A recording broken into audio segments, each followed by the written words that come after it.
Hollywood legend and leading man Robert Redford had many roles in front of the camera as well as behind it. He was a true filmmaker and will always be remembered for many iconic films. She denies even knowing about the conversation. All the President's Men. Look, I don't know when I'll be back. And The Way We Were. 1969's Butch Cassidy and the Sundance Kid was his first blockbuster film, starring alongside Paul Newman. Hands up, keep them up! They also co-starred in The Sting, for which he was nominated for Best Actor in 1974.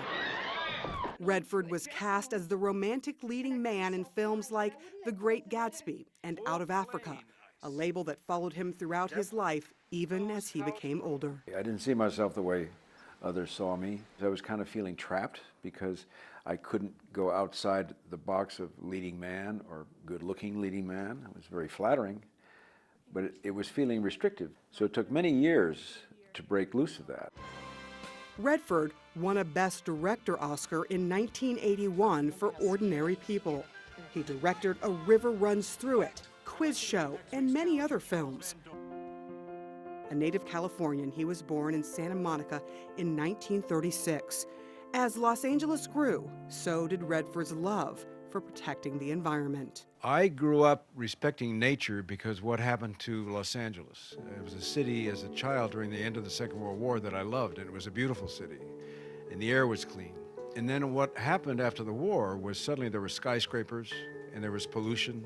It felt like the city that I loved as a child was taken away from me, so I moved away from that in sadness. Redford moved to New York City to pursue an acting career on Broadway in the late 1950s. His big breakout role there was in Neil Simon's Barefoot in the Park, a role he would later reprise on the big screen with co-star Jane Fonda. But after several years on Broadway, Redford left the glitz and glamour behind and in 1961 moved to Utah, where he bought 2 acres of land for just $500 and built a cabin for his family. I discovered how important nature was in my life, and I wanted to be where nature was extreme and where I thought it could be maybe everlasting.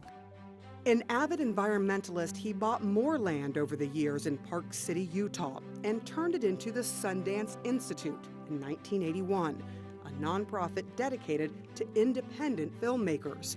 And 4 years later, started the Sundance Film Festival to showcase their work. Once the press came, then fashion came. And when fashion came, the paparazzi came. So these are kind of like tiers that formed outside of what we were doing. And that's fine, that's their business, but it's not who we are. And his love for the environment continued. As years went on, I became more and more convinced that nature played a great role in our lives but wasn't being treated fairly. And so I got committed to preserving that. But he didn't stop acting and directing and was awarded an honorary Oscar in 2002 for his contributions to filmmaking. I want to make the most of what I've been given. And you keep pushing yourself forward, you try new things, and that's invigorating.